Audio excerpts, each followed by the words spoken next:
Hello दोस्तों, स्वागत है आप सभी का हमारे चैनल पर। आप देख रहे हैं study with interest and love. घटना चक्र के सीरीज में चल रहा है पॉलिटी का सेशन, जिसमें कि आप चैप्टर है डीपीएसपी है। तो चलिए शुरू करते हैं। देखिए, तो यहाँ चैप्टर का नाम लिखा है राज्य की नीति के निर्देशक तत्व, यानी इसको शॉर्ट फॉर्म में डीपीएसपी बोलते हैं। तो इसके नोट्स हैं, भारतीय संविधान के भाग 4 अनुच्छेद 36 से 51 के तहत राज्य की नीति के निर्देशक तत्वों का प्रावधान किया गया है। भारतीय संविधान में नीति निर्देशक तत्व आयरलैंड के संविधान से प्रेरित है। नीति निर्देशक तत्वों की प्रकृति अनुच्छेद 37 से स्पष्ट होती है। इसके मुख्य पक्ष निम्नलिखित हैं। पहला है, नीति निर्देशक तत्वों के उपबंध न्यायालय द्वारा लागू नहीं है। दूसरा है, तथापि इसके सिद्धांत देश की संचालन में मूलभूत यानी फंडामेंटल तथा राज्य का यह कर्तव्य है कि वह इन सिद्धांतों को कानून बनाकर लागू करे। अनुच्छेद 38 के अनुसार राज्य लोक कल्याण की अभिवृद्धि के लिए सामाजिक व्यवस्था बनाएगा। अनुच्छेद 39 में राज्य द्वारा अनुसरणीय कुछ नीति निर्देशक तत्व हैं, जैसे पुरुष और स्त्री का समान रूप से आजीविका प्राप्त हो, भौतिक संसाधनों का वितरणकारी न्याय उपबंध हो, आर्थिक विकेंद्रीकरण हो, पुरुष और स्त्री को समान कार्य के लिए समान वेतन प्राप्त हो, बालकों हेतु कल्याणपरक कार्य आदि। अनुच्छेद 39 का क में समान न्याय तथा निःशुल्क विधिक सहायता प्रावधान है। अनुच्छेद 40 ये ग्राम पंचायतों के लिए है, जो कि महात्मा गांधी और भीमराव अम्बेडकर के बीच जो मतभेद हुआ था। अनुच्छेद 41 इसमें है, राज्य कुछ दशाओं में काम, शिक्षा, लोक सहायता पाने के अधिकार को प्राप्त कराने का प्रभावी उपबंध करेगा। अनुच्छेद 42 के अनुसार है, राज्य काम की न्याय संगत और मानवोचित दशाओं का तथा प्रसूति सहायता के लिए प्रावधान करेगा। अनुच्छेद 43 के अनुसार राज्य कर्मकारों को उचित मजदूरी तथा कुटीर उद्योगों के संवर्धन करने का प्रयास करेगा। अनुच्छेद 43 का क के अनुसार राज्य उद्योगों के प्रबंधन में कर्मकारों की भागीदारी सुनिश्चित करेगा। अनुच्छेद 44 के अंतर्गत राज्य भारत के संपूर्ण राज्य क्षेत्र में नागरिकों के लिए एक समान सिविल संहिता लागू करने का प्रयास करेगा। अनुच्छेद 45 के अनुसार राज्य 6 वर्ष से कम आयु के बालकों के लिए प्रारंभिक बाल्यावस्था, देखरेख और शिक्षा का प्रबंध करेगा। अनुच्छेद 46 के अंतर्गत राज्य अनुसूचित जातियों, अनुसूचित जनजातियों तथा अन्य दुर्बल वर्गों हेतु शिक्षा तथा आर्थिक हितों में वृद्धि के लिए प्रयास करेगा। अनुच्छेद 47 के अंतर्गत राज्य लोगों के पोषाहार स्तर, जीवन स्तर ऊंचा करने तथा लोक व्यवस्था आदि सुधारने का प्रयास करेगा। अनुच्छेद 48 के अंतर्गत राज्य कृषि और कृषि पालन को आधुनिक तथा वैज्ञानिक ढंग से संगठित करने का प्रयास करेगा। जैसे यहाँ पे, और गाय, बछड़ों तथा अन्य दुधारू वाहक मवेशियों के वध का प्रतिषेध करने का प्रयास करेगा। इसमें 48 के अनुसार है, पर्यावरण के संरक्षण और संवर्धन का तथा वन एवं वन्य जीवों की रक्षा करने का प्रयास करेगा। अनुच्छेद 39 के अंतर्गत राज्य राष्ट्रीय महत्व के स्मारकों, स्थानों तथा वस्तुओं को संरक्षण प्रदान करेगा। अनुच्छेद 50 के अंतर्गत राज्य की लोक सेवाओं में न्यायपालिका को कार्यपालिका से अलग करने का राज्य का कदम उठाएगा। अनुच्छेद 51 के अंतर्गत अंतर्राष्ट्रीय शांति और सुरक्षा अभिवृद्धि प्रयास करेगा। देखिए, मौलिक अधिकार है, इसमें डीपीएसपी में अंतर है, इसमें 8 है। इसमें ये भाग 3 में है, तो ये भाग 4 में है। ये अमेरिका के संविधान से प्रेरित है, तो ये आयरलैंड से प्रेरित है। ये इसकी प्रवृत्ति नकारात्मक है, इसकी सकारात्मक है। मौलिक अधिकार में ये वाद योग्य होते हैं, ये गैर वाद योग्य हैं। ये कानूनी रूप से मान्य है, तो डीपीएसपी नैतिक एवं राजनीतिक मान्यता है। मौलिक अधिकार में लागू करने के लिए विधान की आवश्यकता नहीं है, और डीपीएसपी में लागू करने के लिए विधान की आवश्यकता है। मौलिक अधिकार में व्यक्तिगत कल्याण को प्रोत्साहन है, तो डीपीएसपी में सामाजिक एवं आर्थिक कल्याण के लिए है। मौलिक अधिकार में नागरिकों का स्वतः प्राप्त हो जाता है, इसमें लागू किया जाता है। चलिए अब क्वेश्चन की तरफ देखते हैं। राज्य के निर्देशक सिद्धांतों को भारतीय संविधान में शामिल किए जाने का उद्देश्य है, तो यह है सामाजिक और आर्थिक प्रजातंत्र को स्थापित करना है। निम्नलिखित में से कौन एक राज्य के नीति निर्देशक सिद्धांतों का उद्देश्य नहीं है, तो यह है एक धार्मिक राज्य की स्थापना। फिर है तीसरा है, राज्य के नीति निर्देशक सिद्धांत किस प्रकार के मौलिक अधिकारों से भिन्न है। देखिए, यह निर्देशक सिद्धांत प्रवर्तनीय नहीं है, जबकि मौलिक अधिकार प्रवर्तनीय है। निर्देशक तत्व क्या है, तो यह एक अवाद योग्य है। निम्नलिखित कथनों पर विचार कीजिए। भारत के संविधान के संदर्भ में डीपीएसपी का तत्व क्या है, तो विधायिका के कृत्यों पर निर्वर्धन करते हैं, तो नहीं। और इसमें है कार्यपालिका के कृत्यों पर निर्वर्धन करते, तो ये भी नहीं है। यानी कि दोनों गलत है, तो यानी ऑप्शन डी हो जाएगा, एक और दो दोनों गलत है, न तो एक न तो दो। भारत के संविधान में भाग 4 में अंतर्विष्ट प्रावधान के संदर्भ में निम्नलिखित कथनों पर विचार कीजिए। वे न्यायालयों द्वारा परिवर्तनीय होंगे, तो नहीं, न्यायालयों द्वारा परिवर्तनीय नहीं होंगे। वे किसी भी न्यायालय द्वारा परिवर्तनीय नहीं है, तो ये सही है। इस भाग में अधिकथित सिद्धांत राज्य के द्वारा कानून बनाने का प्रभावित होंगे, तो ये सही है। 2 और 3 देखिए 2020 का क्वेश्चन है। नेक्स्ट आते हैं, डीपीएसपी के बारे में निम्नलिखित कथनों पर विचार कीजिए। ये तत्व देश के सामाजिक आर्थिक लोकतंत्र की व्याख्या करते हैं। इन तत्वों में अंतर्विष्ट उपबंध किसी न्यायालय द्वारा प्रवर्तनीय एनफोर्सियल नहीं है, तो इसमें दोनों सही है। कल्याणकारी राज्य की संकल्पना समावेश भारत के संविधान में है, तो ये होता है डीपीएसपी का है। देखिए कई बार क्वेश्चन पूछा गया है। भारत के संविधान का कौन सा भाग कल्याणकारी, तो देखिए डीपीएसपी का है। देखिए 2020 का क्वेश्चन है, ये हर बार पूछे जाते हैं क्वेश्चन। संविधान का कौन सा भाग कल्याणकारी राज्य का आदर्श घोषित करता है, तो ये भी डीपीएसपी है। भारत के कल्याणकारी राज्य होने का विचार पाया जाता है, तो ये होता है संविधान की प्रस्तावना में, डीपीएसपी में। राज्य के नीति निर्देशक तत्व सहज अध्ययन के लिए निम्न में से कौन से भागों में विभाजित किए जा सकते हैं, तो ये होता है समाजवादी, गांधीवादी, उदारवादी, यानी उपरोक्त सभी। भारतीय संविधान में सम्मिलित नीति निर्देशक तत्वों की प्रेरणा हमें किस संविधान से प्राप्त हुआ है, तो यह है आयरलैंड से। भारतीय संविधान में राज्य के नीति निर्देशक तत्वों को निम्न में से किस देश के संविधान से लागू किया गया है, तो यह है आयरलैंड। भारतीय संविधान में राज्य के नीति निर्देशक सिद्धांतों का विचार लिया गया है, तो यह है आयरलैंड के संविधान से। नीति निर्देशक सिद्धांत है, तो यह है वाद योग्य नहीं है। भारत के संविधान के अनुसार निम्नलिखित में से कौन सा देश शासन के लिए आधारभूत है, तो यह है डीपीएसपी। भारतीय संविधान के अंतर्गत धन का केंद्रीकरण किसका उल्लंघन करता है, तो यह है डीपीएसपी। समान कार्य के लिए समान वेतन भारत के संविधान में सुनिश्चित किया गया है, तो यह है डीपीएसपी में। निम्नलिखित में से कौन सा राज्य नीति निर्देशक तत्वों में निहित है, तो अपराधों के लिए 2 सिद्धि में संबंध में संरक्षण, दूसरा है प्राण में दैव स्वतंत्रता, और तीसरा है अल्पसंख्यक वर्गों के हितों का संरक्षण, और चौथा है पुरुषों और स्त्रियों दोनों का समान कार्य के लिए समान वेतन, तो यही सही है। 39 में होता है, 39 में होता है, अनुच्छेद 39। निम्नलिखित में कौन एक मौलिक अधिकार नहीं है, तो देखिए इसमें है समान कार्य के लिए समान वेतन मौलिक अधिकार नहीं, बल्कि उत्पीड़न के खिलाफ अधिकार है, कानून के समक्ष बराबरी है, धर्म पालन स्वतंत्रता के अधिकार है, तो इसमें मौलिक अधिकार में आते हैं।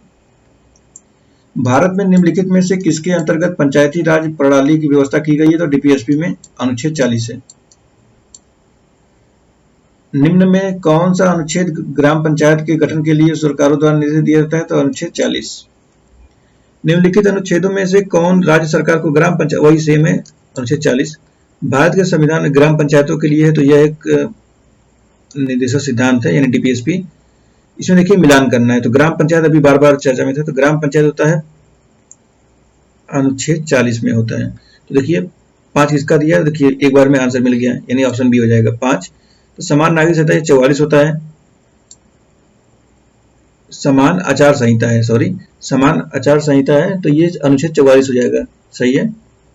देखिए इसमें ये बी वाला भी नहीं है, इसमें कोई नहीं दिया गया, तो हम लोग इसको मिलाते हैं, 44 है, ठीक है। कृषि पालन तो ये है 48 में है। न्यायपालिका पृथक, इसको पृथककरण किया गया तो ये 50 में है, और अंतरराष्ट्रीय शांति के लिए तो 51 है। तो कुल मिलाकर होता है ये 40 का, मतलब 5 हो जाएगा, बी का हो जाएगा 1, तो 5 1 2 3 4, 5 1 2 3 4, तो इस प्रकार इसमें कोई नहीं होता है। चलिए नेक्स्ट देखते हैं। इसमें फिर सूची को मिलाना है। अनुच्छेद 40 ग्राम पंचायत है, अनुच्छेद 41 इसमें है काम करने के पहले समान, इसको मिलाते हैं, समान नागरिक संहिता हो जाता है। 48 में कृषि पालन हो जाता है, एक काम करने का, यानी 1 2 3 4 5 हो जाएगा, तो ऑप्शन हो जाएगा 1 2 3 4 5, ऑप्शन ए। इसमें कौन सा सम्मिलित नहीं है, 39 का ए में दिया है समान न्याय निःशुल्क विधिक सहायता, बिल्कुल सही है। 40 का है ग्राम पंचायत, बार बार पढ़ते आ रहे हैं, बिल्कुल सही है। समान नागरिक संहिता इस समय बहुत चर्चा में चल रहा है, यूसीसी समान नागरिक संहिता 44, ये भी सही है। अनुच्छेद 48 न्यायपालिका का कार्यपालिका से पृथककरण, देखिए ये इसमें नहीं है, बल्कि ये है आपका 50 में होता है, और 48 में तो कृषि पालन होता है। तो चलिए नेक्स्ट देखते हैं। भारत के संविधान में वर्णित नीति निर्देशक तत्वों का सुमेलित युग्म पचा नहीं है, तो इसमें दिया है समान न्याय और निःशुल्क विधिक सहायता 42। तो देखिए ये गलत है, समान न्याय 39 के ए में है, तो ये गलत हो जाएगा इस प्रकार। कृषि और पशुपालन संगठन तो ये होता है 48 में है, तो ये भी गलत है। ग्राम पंचायतों का संगठन तो देखिए ये तो 40 में है, तो ये भी गलत है। पुरुषों और स्त्रियों दोनों का समान कार्य का समान वेतन हो तो ये सही है, तो इस प्रकार 39 डी ऑप्शन होगा। अब आता है निम्नलिखित युग्मों को कौन सा सुमेलित नहीं है बताना है। न्यायपालिका और कार्यपालिका का पृथककरण सही है, 50 होता है। अनुसूचित जाति जनजाति ये शैक्षणिक स्थानों के लिए 46 में, ये भी सही है। सहकारी सोसाइटी का संवर्धन 43 के ए में नहीं बल्कि बी में है। और ये ग्राम पंचायतों का गठन ये 40 में, ये भी सही है, तो यहाँ बस खाली बी हो जाता तो ये भी सही हो जाता, तो ऑप्शन सी है। देखिए पीसीएस 2021 से क्वेश्चन है। नीचे दिए गए कथन और कारण है। मनरेगा हर परिवार के कम से कम एक सदस्य को वर्ष 100 दिन का रोजगार दिलाने का प्रावधान करता है, क्योंकि रोजगार का अधिकार संविधान के भाग 3 में प्रविधित है। तो इस प्रकार यह ए सही है और आर गलत है, रोजगार के लिए नहीं कहा गया है। अगर रोजगार का मौलिक अधिकार हो जाएगा तो सभी लोग रोजगार के लिए सरकार पर हावी हो जाएंगे। मनरेगा कार्यक्रम निम्नलिखित में से भारतीय संविधान के किस अनुच्छेद को लागू करने हेतु लाया गया है, तो ये है अनुच्छेद 43। 42वें संविधान संशोधन द्वारा किस अनुच्छेद के माध्यम से श्रमिकों की प्रबंध में भागीदारी सुनिश्चित की गई है, तो ये है 39 का ए में। भारतीय संविधान के किस अनुच्छेद के द्वारा उद्योग के प्रबंधन में कर्मकारों की भागीदारी प्रावधान दिया गया है, तो ये है अनुच्छेद 43 ए। भारत में न्यायपालिका का कार्यपालिका से पृथककरण किससे व्याधित है, तो ये है व्यादेशित है, तो ये है डीपीएसपी। डीपीएसपी के निम्नलिखित अनुच्छेदों में से कौन सा अंतरराष्ट्रीय शांति सुरक्षा, तो अंतरराष्ट्रीय की बार लोग पढ़ते हैं ना 51 में। भारत के संविधान में अंतरराष्ट्रीय शांति सुरक्षा तो ये डीपीएसपी में है। भारतीय संविधान का कौन सा भाग अंतरराष्ट्रीय शांति सुरक्षा, तो ये है डीपीएसपी। भारतीय संविधान का कौन सा भाग भारत की विदेशी नीति से संबंधित है, तो ये है अनुच्छेद 51 है, वही सेम क्वेश्चन है। निम्नलिखित में से कौन संविधान के 42वें संविधान संशोधन द्वारा नीति निर्देशक तत्वों में नहीं जोड़ा गया है, तो इसमें शोषण से बच्चों में अल्पवयु सुरक्षा ये भी है। समान न्याय निःशुल्क कानूनी सहायता 39 के ए में सही है। समान आचार संहिता ये 44 में रखा गया है, तो इसको नहीं जोड़ा गया है। बाकी उद्योगों प्रबंधन के श्रमिकों की भागीदारी 43 के ए में है, इसको भी जोड़ा गया है। नेक्स्ट है संविधान के 42वें संविधान संशोधन द्वारा निम्नलिखित में से कौन सा सिद्धांत राज्य की नीति निर्देशक तत्वों में जोड़ा गया था, तो ये है उद्योगों के प्रबंधन में कामगारों की सहभागिता। संविधान निम्न में से किसके शोषण के विरुद्ध अधिकार स्वीकृत करता है, तो देखिए इसमें है बच्चों के लिए, स्त्रियों के लिए, जनजातियों के लिए, बल्कि दलितों के लिए नहीं है, तो 1, 2, 3 ऑप्शन सी हो जाएगा। निम्नलिखित में से कौन एक राज्य का नीति निर्देशक तत्व नहीं है, मद्य निषेध, गौ संरक्षण, पर्यावरण संरक्षण, 14 वर्ष, देखिए ये नहीं है, इसको अब हटा दिया गया 2002 में। देखिए अनुच्छेद 21 से कम डाल दिया गया है। निम्नलिखित में से कौन सा राज्य का नीति निर्देशक तत्व नहीं है, तो देखिए इसमें है 16 वर्ष की आयु के बच्चों को निःशुल्क, वही सेम क्वेश्चन है, यूपी लोअर 2013 में पूछा था, और देखिए इसमें भी यूपी यूडीए एलडीए 2010 में पूछा था, 2010 में 2013 में। फिर नेक्स्ट देखते हैं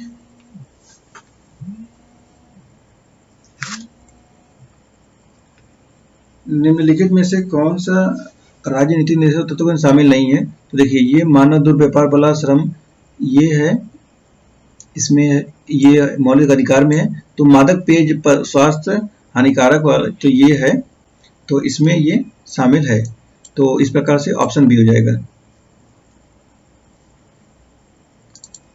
अब 46 नंबर क्वेश्चन है, भारतीय संविधान में प्रतिष्ठापित